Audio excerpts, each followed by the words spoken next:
Señores, buenos días, buenas tardes, buenas noches, espero que se encuentren bien. Hoy tenemos un episodio del segmento Silhouette. Tenemos una persona que nos dio el honor de estar aquí con nosotros, estamos muy agradecidos. Tenemos como invitado a Orlando Jorge, es actualmente diputado de la circunscripción número 1 por el PRM. Bienvenido, Orlando. Adelante. ¿Cómo está? ¿Todo bien? Bien. ¿Cómo está todo? Gracias a usted por acompañarnos. Un placer, un honor para mí compartir con ustedes aquí en Silhouette. Gracias. ¿Cómo te sientes? ¿Cómo te ha tratado el COVID? ¿Cómo está la familia? El COVID, dentro de lo que cabe, me ha tratado bien. Ya a mí me dio Sí. hace ya varios meses. Leve, fuerte. Muy leve. Muy leve. Me dio literalmente a los 3 días después de las elecciones. O sea, justo a tiempo para que no me diera campaña. Así Me dio es. leve, síntomas leves, pero naturalmente me estuve recogido. Y yo lo que siempre le digo a la gente que lo que me dio duro fueron los medicamentos. Ok. Te mantienen todo el día bobo y Sí. cansado, pero es por producto de la carga de medicamentos. Pero gracias a Dios salimos muy bien. A mi novia le dio justo al mismo tiempo. A mi mamá también le dio O sea que- al mismo tiempo. Entonces Wow. fue una situación que gracias a Dios nos dio suave a los tres, pero ya salimos de eso. Gracias a Dios. Qué bien, me alegro. Hoy nosotros queremos tocar el tema entero de toda tu trayectoria ahora mismo. Nosotros primero queremos arrancar cómo comenzó todo tu niñez, qué se siente ser el nieto de un expresidente, que tu papá también esté metido también en la política. ¿Cómo comienza todo? Una preguntita. Antes de, también yo quisiera que tú expliques al público un poco o sea, quién es Orlando Jorge, dónde estudió y eso. Bueno, claro. ¿Qué decirte? Cada vez que me hacen una pregunta como esa, vienen muchos sentimientos encontrados, porque yo tengo muchos recuerdos de mi infancia. De mi infancia en la casa, es bueno que la gente sepa, ustedes conocen el barrio La Yuca, en Naco. Sí, yo sé. Sí. Sí, bueno. Donde está La Yuca, en la Cuba Scout, al frente vivían mis abuelos. Y luego, cuando se casan mi madre y mi padre, viven ahí también. O sea, era un terreno que daba la vuelta, o sea, en la Cuba Scout daba la vuelta hacia la 27 y llegaba hasta el bingo de la 27. Que la persona puede tener esa referencia también cerca del bingo de la 27. En ese terreno vivían mis abuelos, vivía mi familia, o sea, mi madre y mi padre, y vivían la hermana de mi abuelo y la hermana de mi abuela. O sea, eran básicamente casi 4 casas en una misma propiedad. O sea, era totalmente familiar. Totalmente familiar. Cada quien con su casa, habían patios comunes y obviamente muchos encuentros comunes. Y yo básicamente crecí con mis abuelos, con don Salvador y doña Cela, Qué bueno. porque vivíamos juntos. Entonces, esa infancia fue algo interesante también, que mucha gente no lo sabe. Cuando yo nací un 2 de febrero de 1991, a los 20 días de haber nacido, a mi abuelo lo condenaron a 20 años de prisión por supuesta corrupción que luego se demostró que era falso. Totalmente correcto. Pero mi familia mi primer año de vida fue muy difícil porque yo nunca salí de la casa por temas de seguridad. Entonces tú no podías salir, digamos, del terreno donde estaba tu familia. Del terreno de mi casa yo duré un año sin salir. Wow. Sin ver el exterior completamente. O sea, sin salir de la casa. Cuando digo de la casa me refiero de toda la propiedad. O sea, obviamente sí. estaban los patios, etcétera. Pero digo, del portón hacia afuera yo no salí los primeros 12 meses, el primer año de mi vida. Wow. Nunca salí, por temas de seguridad. Porque era un momento un poco difícil en cuanto a la situación de mi abuelo y la política también estaba un poco caldeada en ese momento. Sin embargo, ya luego obviamente, como les digo, 10 años después todo se aclaró. Se demostró que fue una persecución política contra mi abuelo. Y ya luego de ese primer año, obviamente, desarrollé una infancia muy cercana a mis padres y a mis abuelos. Con mi abuelo mira, para que ustedes tengan una idea, yo conocí a Michael Jordan por mi abuelo. Porque veíamos los juegos las finales, yo tenía 4 o 5 años. Las finales de Utah Jazz contra los Bulls, de esos años que ellos jugaron, creo que 2 finales consecutivas. Sí. Yo la vi con mi abuelo. Mi padre estaba, pero mi abuelo era un que gran ese- fanático Okay. del baloncesto. Mi papá también, pero mi abuelo era como el que orquestaba, que todos nos juntáramos a ver el juego de baloncesto. Sammy Sosa y Mark Maguire, esa competencia de jorrones, yo me la tiré por mi abuelo también, básicamente. Y también por mi abuelo materno, Víctor Villegas, que fue poeta nacional, premio de literatura nacional, una persona espectacular, una persona de un espíritu libre. muy creativo, era de San Pedro de Macorís, entonces él era enfermo con Sammy Sosa. Entonces también tenía esa pasión por el béisbol que la llevo hasta el día de hoy, igual que la NBA, gracias a la influencia de mis abuelos. Mi amor por los deportes, o sea, a mí me entraron en clases de basquetbol, en clases de pelota, y todo era incentivado por mi abuelo, que como mi padre tenía mucho trabajo, igual que mi madre, yo básicamente el día a día era con mis abuelos. ¿Por qué? Como te digo, estábamos en la misma casa y ellos ya estaban, digamos, en cierto retiro, por ponerlo de esa manera, y interactuábamos mucho. Yo soy el único varón de los nietos de la familia, soy el más viejo y el único varón, después son 3 mujeres.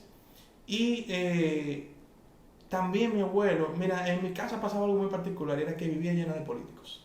¿Vivía? Llena de políticos. De ahí viene la buena política. Exactamente, Claro. o sea, yo desde chiquito estaba acostumbrado a ver políticos. Mira, yo recuerdo cuando Peña Gómez iba a casa de mi abuelo, que incluso yo salí en un comercial de Peña Gómez, de la campaña del año 1994, que era la campaña, se llamaba el anuncio Blanca Navidad.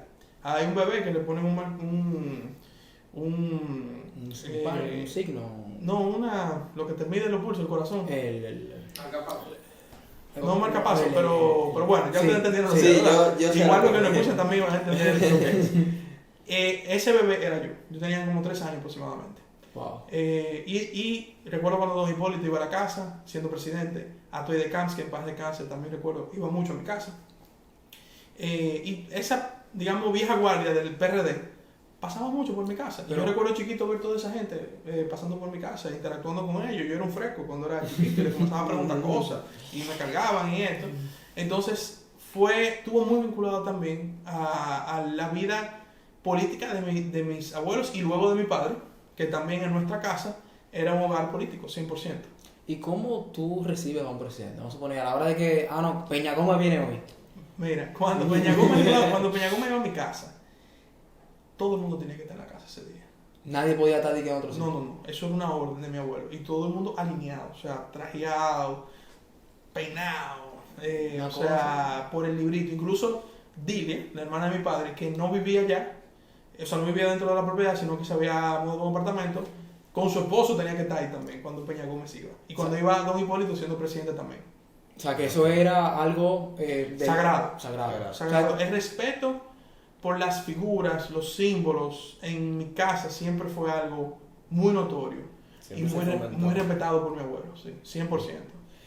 ¿Y cómo fue el tú ser político? O sea, ¿tú te sentías en la obligación de ser político por ya que tú tenías una familia entera de políticos? ¿O simplemente te nació, te gustó?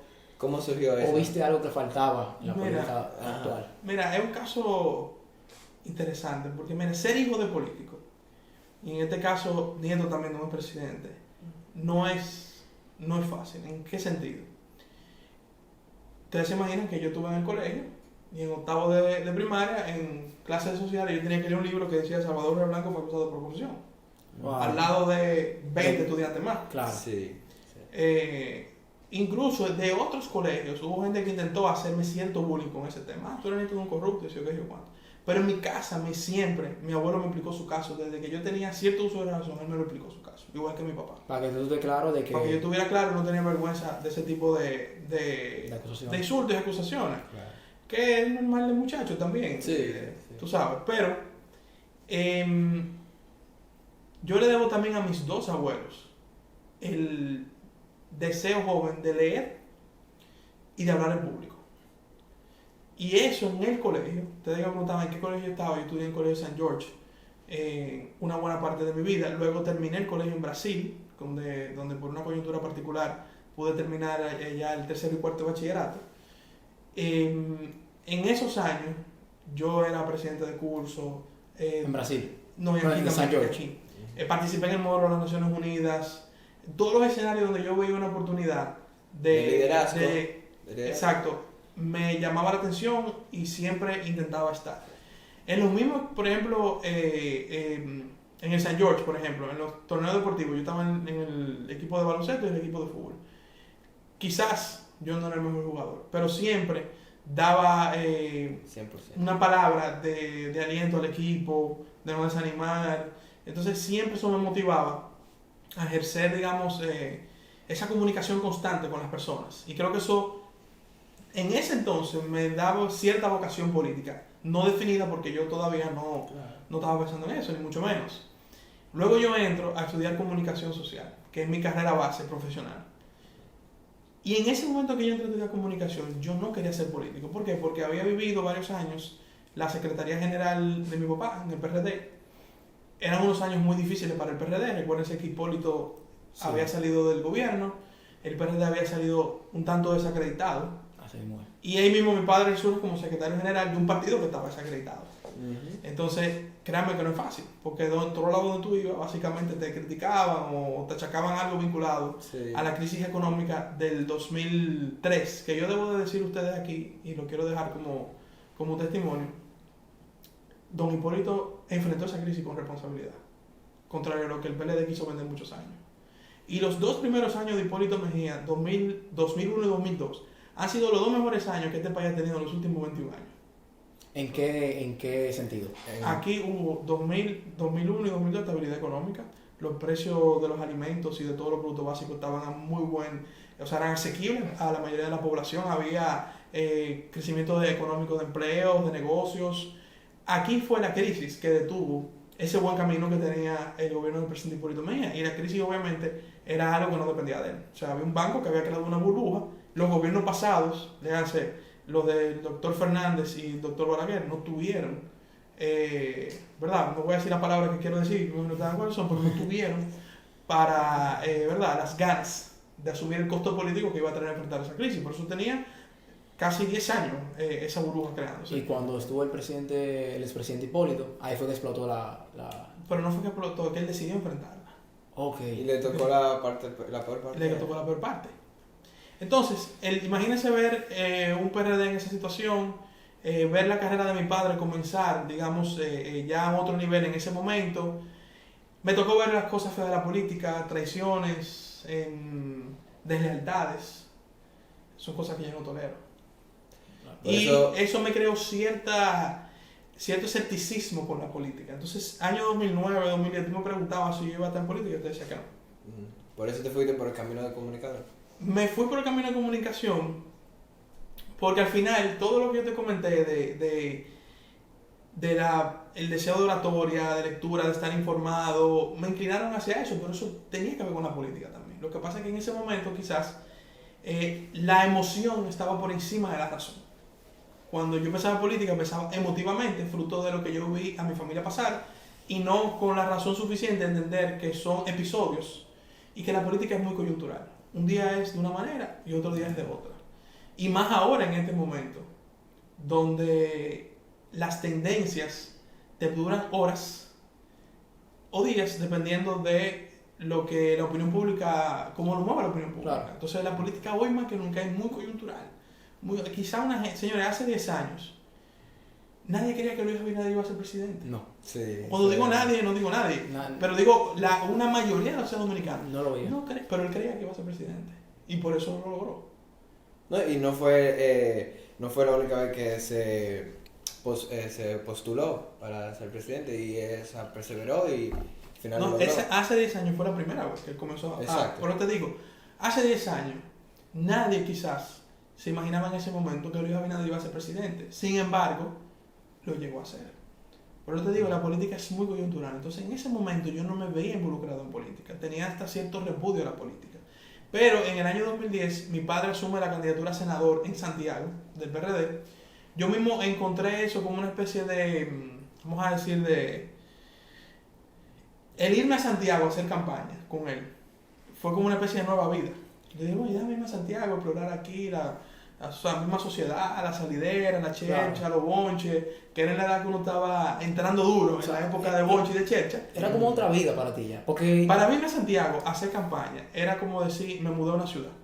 Y yo, que estaba comenzando la universidad, yo estudié en la Pucamaima, yo me iba, generalmente yo me acuerdo que ese cuatrimestre, que fue el que coincidió con la campaña, yo creo que yo desde los jueves no tenía clase, entonces yo agarraba los jueves al mediodía y me iba para Santiago y volvía el lunes en la mañana.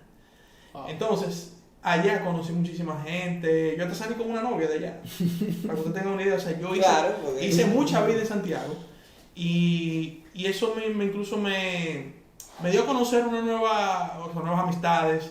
más vínculo con mi familia de Santiago, que quizá yo no tenía como lo creáis, pero me dio ver la política de otra manera. Entonces pude ver a mi padre en acción, en campaña, el afecto de muchas, él no ganó la senaduría, pero vi el afecto de muchas personas, aprendí mucho de comunicación política, de dirección política, de trabajo operativo político, y ahí me volvió a resurgir las inquietudes políticas de militar en el partido y poner, como yo digo, esa pelota a rodar a ver qué pasaba. Entonces ahí me nace formalmente una inclinación a incursionar en el partido, aunque yo debo decir, por mi profesión, yo era periodista, cualquiera diría, bueno, pero tu apellido te delata, sí es verdad, pero por prudencia, yo no hacía activismo político, digamos, dando la cara mucho, sino más detrás de cámaras, dando apoyo en la parte de comunicación del partido, de la campaña de Don Hipólito en el 2012, luego de la campaña de Luis Abinader en el 2016, y ya para esa campaña sí yo estaba mucho más involucrado internamente en el partido y con el propio Luis Abinader, con quien digo, tengo una relación de amistad, primero que política. Incluso con su familia, una relación de afecto y aprecio que va por encima de la propia política. Luis y mi papá estudiaron juntos en el Loyola, o sea, son de la misma promoción del año 84. Se conocen de pequeño. Son pares, por decirlo de esa manera. Wow. Se conocen desde pequeño. Entonces, pero debo decir que el propio Luis Abinader es quien abre las puertas para que en el PRM la juventud tome más espacios de toma de decisiones. Y yo imagínate, hace 6 años, yo tenía 25 años, 24 años, que una persona que tú sabes que va a ser presidente, te diga, mira, ¿qué tú opinas de tal tema? Tú dices, bueno, si él me está preguntando mi opinión, con carácter realmente de él tomar una decisión, de él tomar en cuenta esa verdad. Exactamente. Entonces, comenzó un acercamiento entre Luis y yo de básicamente consejería política en mi área, que es la comunicación. Y debo de decir que él escuchaba. Quizá a veces no estaba de acuerdo con una de la mía o la de otra persona que estaba involucrada en ese proceso, pero te tomaba en cuenta. Y eso dice mucho de un líder. En una sociedad donde a los jóvenes muchas veces somos menospreciados porque se nos toma en cuenta más la edad que como nosotros pensamos. Claro. O cómo nosotros visualizamos una situación. Claro, y no, o sea, un buen líder siempre tiene que saber qué está pensando su pueblo, la persona que él... Sus seguidores. Sus seguidores, exacto. No, y que no solo eso, un buen líder. Mira qué pasó en este país. El Partido de la Liberación Dominicana perdió la capacidad de escuchar. Tú no puedes en una sociedad como esta, sobre todo, con redes sociales, con acceso a información, donde aquí no hay espacio de engañar. Tú no puedes hacerte el oído sordo. Cualquier El información. oído sordo, no puedes hacerlo. Cualquier información se hace viral hoy en día. Claro, entonces, el político que escucha, aunque no le guste lo que tiene que escuchar, tiene un paso de madurez importante en una sociedad donde es difícil escuchar a veces. Porque a veces nos cerramos en nuestro propio círculo y no me importa lo que tú opinas, no me importa lo que tú dices, es lo que yo pienso. El escuchar es un arte. Exacto. Porque una cosa es oír y otra cosa es escuchar. Escuchar es un arte. Y el político que escucha puede estar seguro que tiene futuro, porque está haciendo un ejercicio de madurez muy importante que mucha gente no quiere hacer. Tienes totalmente razón. Cuando estás en el programa del Sol de la Mañana, que eres comunicador ya, también veo que nunca te has desprendido de la política. Siempre has estado por adelante o por detrás, de alguna forma involucrado en la política. ¿Cómo manejas tu agenda? Bueno, actualmente es un tema un poco complicado. Porque, ¿cómo te digo? Mira, nosotros tenemos casi sesión aproximadamente 3 veces a la semana. Sesión en la Cámara. Sesión en la Cámara de Diputados. El pleno de la Cámara de Diputados. Automáticamente hay sesión 3 veces a la semana. Tú sabes que hay una parte de tu agenda que está bloqueada y uno no sabe hasta qué hora. ¿Y como cuánto dura una sesión? Más o menos. Un promedio de sesión, 3 horas y media. Promedio. Okay. Entonces, pero, o sea, el ir a sesión implica llegar temprano para ir a la reunión del bloque de tu partido, donde recibes las orientaciones de los temas que se van a tratar ese día en el pleno, participar en el pleno, esperar que se acabe el pleno, y hay días que uno tiene comisiones después del pleno, o sea, fácilmente se te va un día entero en la cámara. Wow. Entonces, eso hace que uno o coloque temas en agenda muy temprano en la mañana, o en la tarde hasta, también uno no sabe hasta qué hora terminar. Yo en mi caso, como los días de sesiones son martes, miércoles y jueves, esos días también yo aprovecho para recibir personas en la Cámara de Diputados. Nosotros recibimos a todos los municipios de la circunscripción número 1 que, claro, nos piden una cita porque la organización es parte fundamental de uno poder llevar una agenda bien llevada. Entonces, obviamente hay gente que se aparece y si usted no tiene cita, pues no lo deja subir. Yo con eso soy estricto, con el tema de organizar la agenda y las citas. Y vamos a suponer, si llega una persona y, por ejemplo, si una persona quiere una cita contigo, en este caso, tiene que avisarlo más o menos cuántos días antes. No, yo siempre le pido que deje su dato y nosotros siempre revisamos todo el que pide una cita y lo ponemos en agenda en algún momento. Ahora, los lunes, por ejemplo, son días que yo aprovecho para organizar mi semana en todos los aspectos. Son días donde generalmente me dedico a organizar la semana, no solamente a nivel de agenda, sino temas que debo tratar en alguna comisión, algún proyecto de ley que nosotros estamos redactando, que necesitemos un tiempo específico de oficina para poder leer, analizar, diversos temas de carácter de representación, diversos temas que con el mismo gobierno uno está trabajando, ayudando a algunos amigos que están en funciones públicas. O sea, es un día para organizar mi semana. Claro, hay reuniones, generalmente, por ejemplo, ahora mismo que estoy colaborando con el torneo de la Asociación de Baloncesto del Distrito Nacional, las reuniones del equipo San Carlos, que es un equipo en el cual estoy involucrado en el comité organizador, son los lunes a las 4 de la tarde. Y así, y también a veces hay comisiones de la Cámara de Diputados. Entonces los viernes son días también donde nosotros aprovechamos para recibir personas, tener reuniones que son un poco más prolongadas fuera de la Cámara de Diputados. Y en ese interín de semana también siempre estamos muy activos en presencia en los medios de comunicación. Okay. O sea que básicamente es un rompecabezas organizarse, pero uno lo logra. O sea que los lunes eso es, vamos a organizar la semana completa. Yo siempre digo que, mira, la vida agitada no es sinónimo de trabajar mucho. Sí, no, mala organización. Mala organización, aunque hay funciones, por ejemplo, nuestra vida es agitada, un poco agitada. Pero yo siempre digo que un buen gerente y el paradigma de la nueva política es ser un buen gerente. Necesita que tú le dediques tiempo a organizar tus ideas, organizar tu cabeza, tener espacio solo, de silencio, donde las ideas fluyan, soltar un poco las redes. Eso es vital para que un líder pueda tener la cabeza bien centrada. Mantenerse El enfocado. bullicio del día a día, la agenda non-stop. Llega un momento que tú no tienes tiempo para pensar. Y lo más preciado del ser humano, señores, es el tiempo para pensar. Cuando tú ves, por ejemplo, un Bill Gates, obviamente tú dirás, wow, ese tipo es 0.0000001% del mundo. Pero esas son personas que han llegado a lo más grande de un ser humano, que es dedicarse a pensar. No, Ya es una persona que está de que, mira, yo tengo que pagar una tarjeta mañana, déjame ver, o mira, hay un préstamo, o mira, tengo 50 reuniones de problemas de negocio. ¿No? Y es de un señor que, como te digo, él no es quizá una comparación de la media. una excelente comparación. Es un excelente ejemplo.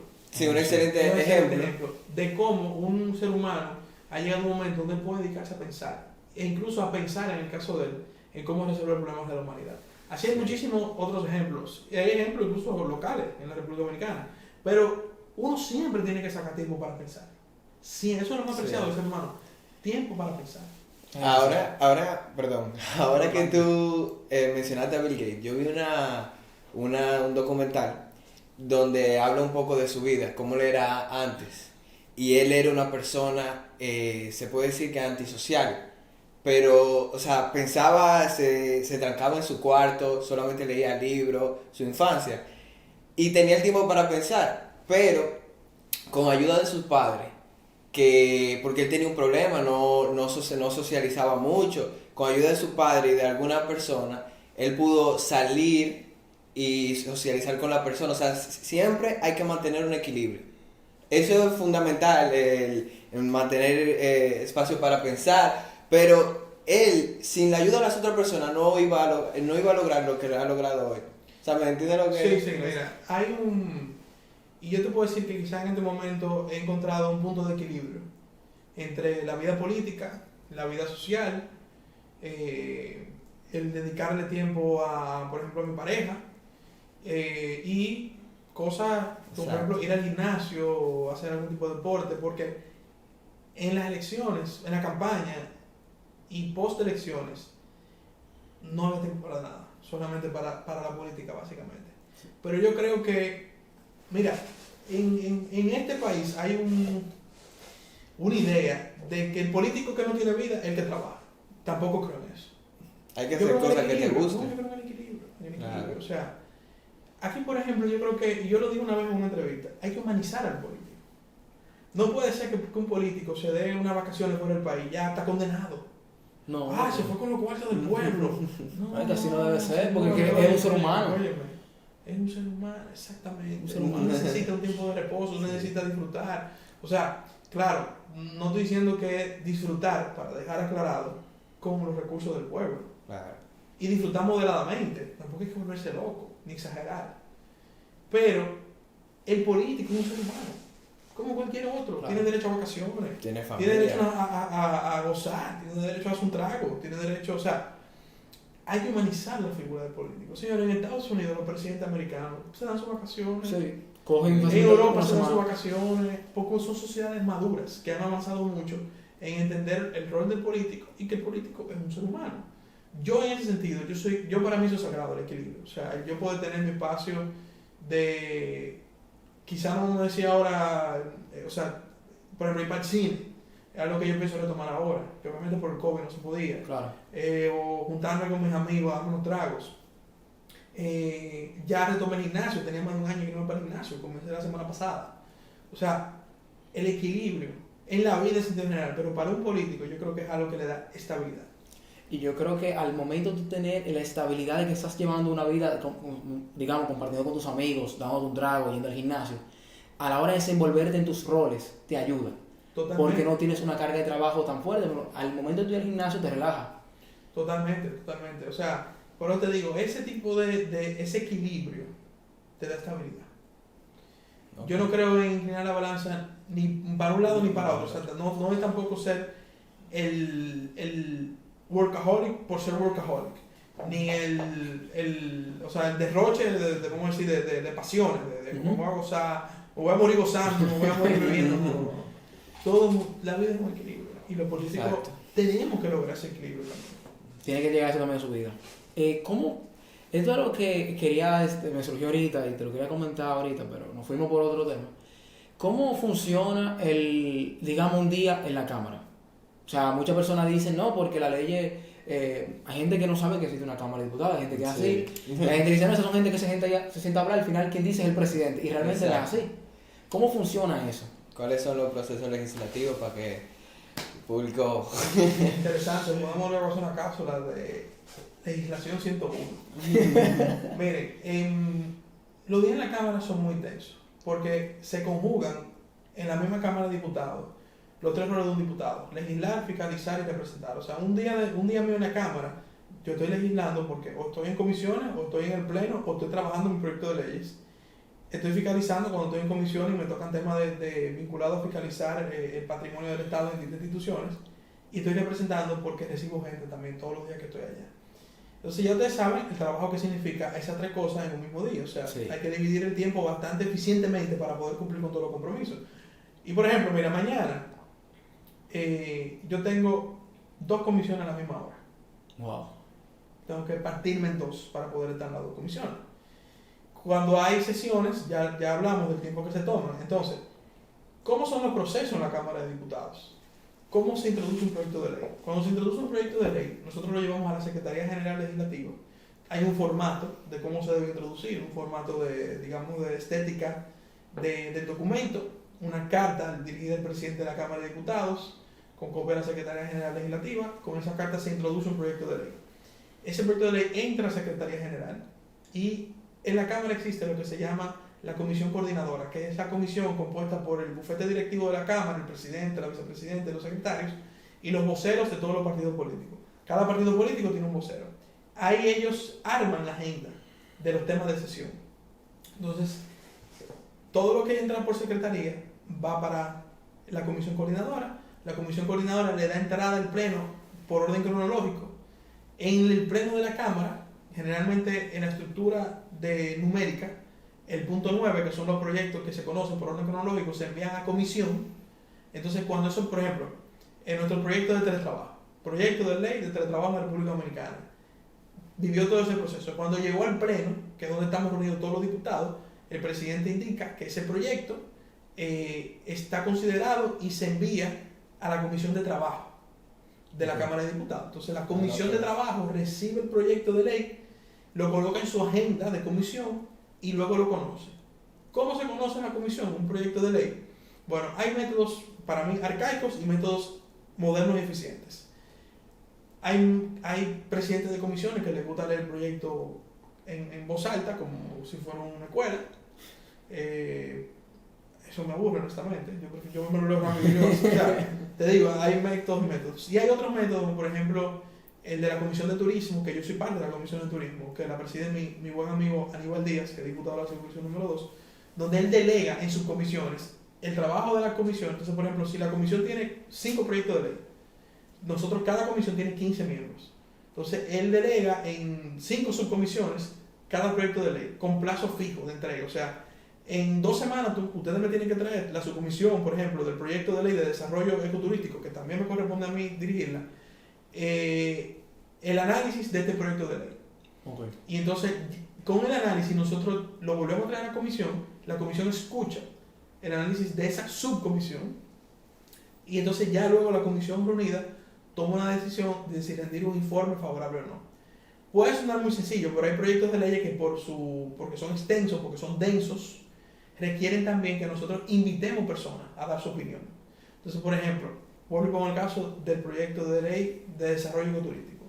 En mi rol de presidente de esa subcomisión, yo voy a tener que convocar al Ministerio de Medio Ambiente, Ministerio de Turismo, tour operadores de ecoturismo, la Asociación Nacional de Hoteles y Restaurantes, o sea, personalidades que de alguna manera u otra son las que van a ser impactadas por el proyecto y nosotros queremos escuchar su opinión. En eso se te puede ir un mes, como se te puede ir 4 meses, por ponerte algún promedio. Entonces, esos son los procesos, vamos a decir, cotidianos del día a día, del pleno, las comisiones y cómo se introduce un proyecto de ley. Vamos a decir que en caso de un proyecto de ley, como por ejemplo el de teletrabajo de nosotros, que ya la Comisión de Trabajo lo conoció, hizo una matriz comparativa con otro que había también depositado, ahora va a rendir un informe. Ese informe puede ser favorable o desfavorable, dependiendo de lo que la comisión determina en su investigación y en su análisis. Luego de que el informe es favorable o desfavorable, se firma, lo firman los miembros de la comisión, y entonces se le manda a la Secretaría General Legislativa para que sea incluido nuevamente en el pleno. Okay. Entonces, cuando es incluido nuevamente en el pleno, ya hay una estructura que dice que son proyectos de ley con informe de la comisión. Se lee el informe de la comisión en el pleno y luego se procede a votar por el informe y por el proyecto. Y ahí, dependiendo del proyecto, en primera lectura queda aprobado. Hay veces que se puede pedir que se declare de urgencia en segunda lectura y se conoce rápidamente uno y el otro. O si no, se aprueba en primera lectura y luego en otra sesión se conoce en segunda lectura. Aprobado en segunda lectura, usted logró su meta, que era aprobar su proyecto en la Cámara de Diputados. Pero eso va para el Senado después. Sí. Okay, entonces, el Senado incurre en un proceso muy similar. El Pleno del Senado lo conoce, lo manda a comisión, una comisión del área del proyecto en el Senado lo revisa, da su informe, va al Pleno del Senado y lo aprueban en primera y segunda lectura, en caso de ser aprobado. En caso de aprobado. O sea, que es un proceso realmente así mismo. Un juego de mesa. Y voy a decir algo. Redactar un proyecto de ley. Por ejemplo, nuestro proyecto de ley de teletrabajo, nosotros duramos 6 meses redactándolo. Porque un proyecto de ley de una naturaleza como el teletrabajo no puede ser redactado en 5 minutos, 10 minutos. Hay que dedicarle tiempo a investigar, a escuchar sectores, a consensuar ideas. Y nos tomó 6 meses escribir ese proyecto. Pero léanlo, que se van a dar cuenta que una pieza con una base jurídica sólida, fuerte y con un alcance y un impacto en todos los dominicanos. ¿Y qué opinas sobre las 3 causales? Quisiéramos escuchar un poco de eso también. Mira, es un tema controversial. Sí. Es un tema que yo lamento mucho que a nivel discursivo haya sido tan tóxico el debate. Y no se ha visto un debate jurídico, un debate científico. En lo personal, yo no estoy a favor de las 3 causales. Yo creo que ya aquí hay un protocolo médico de salud pública para los casos de violación específicamente. Aquí cuando la madre está en peligro se prioriza la vida de la madre. Y en cuanto a la tercera causal, yo no creo que eso es mi opinión, no creo que se le debe negar la vida a nadie. Pero yo te voy más profundo todavía, porque eso son quizás una respuesta de las 3 causales. Pero yo lo que creo es que un país no debe basar necesariamente la decisión en torno a un tema en un sistema de consecuencias. Y las 3 causales representarían un sistema de consecuencias. Es una respuesta a ¿qué pasa si pasa esto? Okay. Yo lo que quisiera es que no pasara eso. Que no llegara a ese Exacto. punto. Entonces, tenemos que trabajar en la prevención. Y yo creo en la educación sexual.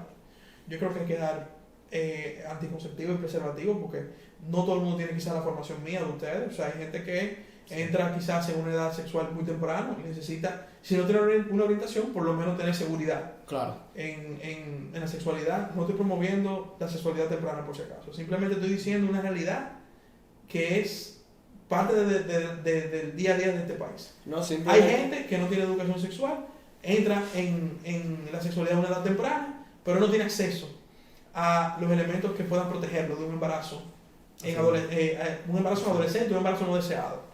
Entonces, yo creo que esos son, y otras partes preventivas que tienen que ver sobre todo con educación, tienen que ver con la educación principalmente, que nosotros tenemos que trabajar, porque nosotros no podemos vivir en un país solamente con un sistema de consecuencias, que hay que trabajar en la prevención. Y el aborto no resuelve el problema del embarazo adolescente y el embarazo no deseado, no lo resuelve. El adolescente debería estar consciente, o sea, debería tener ya, digamos, que si fuera como, ser consciente de lo que puede conocimiento, saberlo hacer, saberlo hacer, exacto, saberlo hacer, de cuáles son los riesgos que implica entrar en una relación sexual, de cómo se puede llevar una relación sexual segura. Tiene que tenerlo. Mira, la sociedad de hoy no es la de hace 20 años. Quizá mi generación, yo tengo 30 años, hablar de sexo en mi casa, o en la casa quizá de mucha gente de mi generación, era un tema fuerte. Fuerte. No te voy a decir que prohibido, pero era fuerte. O sea, imagínate tú con 11, 12 años, decir, mira, ¿qué es el sexo? O sea, eso era, oye, ¿qué tú estás viendo? ¿Cómo tú te enteraste? ¿Quién te dijo eso? O sea, un interrogatorio. Pero ahora es más fuerte todavía porque el acceso a la información es mayor, de cualquier edad. Ya un niño tiene un iPad. Y la curiosidad también. Internet, la curiosidad. Entonces, yo soy de lo que creo, y esto se lo digo a los padres y a las familias, que para que le enseñe otro a tu hijo, enséñaselo tú y explícale tú, con madurez, con sensatez y con educación. Porque para que otro le esté enseñando qué es el sexo, mejor explícaselo tú, 100%. O sea que, aquí, vuelvo y repito, yo creo que el sistema de consecuencias no es la solución a los embarazos en adolescentes o embarazos no deseados. Y que yo lamento que el debate se haya vuelto tan tóxico. Da pena entrar a Twitter en estos días, todo el mundo insultándose, todo el mundo, o sea, se ha perdido el nivel de debate. Así mismo. Y eso no está bien en nuestra sociedad. Ya volviendo un poco a la cámara, quisiéramos escuchar un poco del incidente de Pacheco y de Botello. Porque la noticia, cuando sale el enunciado de Botello y Pacheco tuvieron problemas en la cámara, pero no dice o sea, no da a relucir lo que pasó exactamente. ¿Por qué tuvieron ese incidente? ¿Qué usted opina sobre eso? Mira, yo creo que lo primero es que hubo una falta de respeto del diputado Pedro Botello, que es mi amigo, porque lo cortés no quita lo valiente, con el presidente de la Cámara de Diputados, Alfredo Pacheco. Entonces, quizá mucha gente no sabe la historia completa, pero el video que se viralizó fue quizá la segunda provocación de esa sesión, porque cuando estábamos iniciando la sesión ya él le había solicitado introducir en la agenda lo del 30%, pero introducir un tema en la agenda tiene un procedimiento. Es verdad que él puede solicitarlo y se vota, pero Pacheco le dijo, hermano, usted tiene su vocero que participa en la comisión coordinadora, dígale a él que lo lleve a la comisión coordinadora y lo incluya, porque también alterar la agenda te complica toda la sesión. Claro. Entonces él comenzó a provocar. El video viral fue ya el segundo incidente, cuando Pacheco a un diputado solicita el cierre de debates. Cada vez que un diputado propone algo, el reglamento dicta que hay que votar. Okay. Una pausa para ir para el baño, vamos a suponer, quizás suena ridículo, pero hay que votar. Cada propuesta que un diputado hace en el pleno tiene que ir a votación. Entonces un diputado terminó de hablar de un tema, que realmente no recuerdo cuál era, y pidió cierre de debates. Entonces hay que votar. Se votó y se votó por cerrar los debates, porque la verdad que ya habían hablado, escuchó el diputado y jeje, ¿verdad? Ya cada quien tiene que tener su posición. Ya, exacto. Ya todo el mundo sabía lo que todo el mundo opinaba del tema. Entonces, cuando Pacheco solicita el voto, entra este incidente donde Pedro Botello lo insulta, voceando y violando el propio reglamento de la Cámara que dice que usted tiene que tomar un turno para hablar. El turno se lo tiene que dar al presidente de la Cámara de Diputados. Okay. Y vino ese incidente que ustedes vieron. Ese incidente no refleja ni el espíritu ni el colectivo de los diputados. No somos así. Y por eso yo no creo en generalizar nunca. Entonces, el presidente de la Cámara de Diputados es una figura que hay que respetar. Y el presidente Alfredo Pacheco es una persona que tiene un trato humano que no se merecía que Botello se refiriera a él como se refirió de esa manera, ni crear ese alboroto que se creó, que básicamente destruyó esa solemnidad de las sesiones. Ya me acuerdo cuál era el tema, era Cámara de Cuentas el tema, ya me acuerdo. No, y además que sale al público la viralización. Se viraliza, entonces ya todo el mundo dice, los diputados son así, no somos así. Nosotros tenemos que crear una sociedad más crítica en ese sentido y que analice más, lea mejor de una sociedad que lamentablemente lee titulares, no lee cuerpos, no analiza, no profundiza, porque entonces vamos a evitar generalizar y vamos a ser mucho más profundos en analizar los temas. Entonces, lamentablemente ese incidente se dio, pero no refleja el espíritu de la Cámara de Diputados y también el presidente de la Cámara de Diputados, que tiene un trato humano espectacular. No se merecía eso de parte del diputado Pedro Botello. Totalmente. Con quien ha sido muy tolerante, por eso hay que decirlo aquí. Pacheco ha sido muy tolerante con Pedro Botello. Ok. No, queríamos que escuchar un poco de eso, porque yo tenía entendido que había sido al revés. O sea, que había sido Pacheco que había como incentivado a Botello. Y que yo sé... Pacheco es una persona extremadamente decente, tiene una paciencia de oro. Señores, administrar a 190 diputados, eso no es cualquiera. Eso no es cualquiera. No, eso es peor que administrar una empresa grande. Tú estás bregando con el ego de 190 diputados. Entonces, un hombre como Alfredo Pacheco, que ha tenido tacto político, trato humano, decencia, tolerancia, no se merece que le hagan eso. No se merece. No lo conozco, pero con lo que usted me dice, si alguien tiene una presencia tan grande, como que ese trato no fue digamos, entre ellos dos, sino que se hizo público, que eso hace que se ponga más tensa la relación. Claro. Porque, vamos a suponer, hoy en día usted y yo tenemos un incidente, pero se queda, digamos, entre usted y yo y no pasa de ahí. Correcto. Pero cuando se llama al ojo público, ya... No, en el pleno de la Cámara de Diputados, con la prensa, fue muy desagradable. Sí. Ojalá más nunca volvamos a ver un episodio de esta naturaleza. Totalmente. Quisiéramos saber cuáles son sus aspiraciones a futuro. Ahora mismo usted es diputado, pero ¿cómo se ve en, digamos, 10 años? Ya para finalizar. Mira, como te digo, la política es muy coyuntural. Y uno puede... Yo creo mucho en el presente. Y en este momento, como diputado, que la sociedad está demandando que una nueva generación siga asumiendo el liderazgo, mi meta ahora es que mis proyectos y la agenda que nosotros llevamos a la Cámara de Diputados... algunos de sus proyectos? El proyecto de ley de teletrabajo, como les mencioné, está casi a tiro de hit. Sometimos el proyecto de devolución del ITEVIS al turista extranjero y al dominicano residente en el exterior. Vamos a someter el proyecto de movilidad eléctrica, el proyecto de economía digital, o sea, que esos proyectos que forman parte de la agenda y las promesas y los compromisos que hicimos en campaña, que los podamos desarrollar en estos 4 años. Una vez nosotros cumplamos con los compromisos que le hicimos a nuestro electorado, vamos entonces a ver que el mismo electorado nos sigue indicando a dónde debemos seguir yendo. Pero naturalmente, uno siempre va a buscar seguir creciendo. Yo soy una persona que no soy estática, ni me gusta seguir en lo mismo todo el tiempo, pero con mucha prudencia. Vamos primero a hacer el trabajo ahora para demostrar que nosotros, que no fue en balde que nos eligieron, que podemos hacer un trabajo decente en la Cámara de Diputados, que podemos atacar temas prioritarios para el país, dejar un legado, entonces ver después qué las condiciones y las coyunturas nos indican. Perfecto. Quisiéramos antes de cerrar escuchar un consejo que usted le daría a aquellas personas que aquellos jóvenes que tienen aspiraciones políticas o de comunicador? Porque como usted sabe, los jóvenes están volviendo a involucrarse en la política, Sí. totalmente. Entonces, ¿qué mensaje podría dar? Yo creo que un mensaje a mi propia generación, porque yo soy joven, y a las que vienen también detrás. Es primero tener perseverancia. Nosotros muchas veces, nuestra generación es muy de lo inmediato. Queremos todo de una vez. Y yo he aprendido en mi vida profesional, en la vida política, que hay que perseverar. Eso es quizá lo más difícil. Quien a mí me dio esa gran lección, no de boca, sino de hechos, fue Luis Abinader. Un hombre que en el 2008 sacó la cabeza y dijo, yo quiero ser presidente.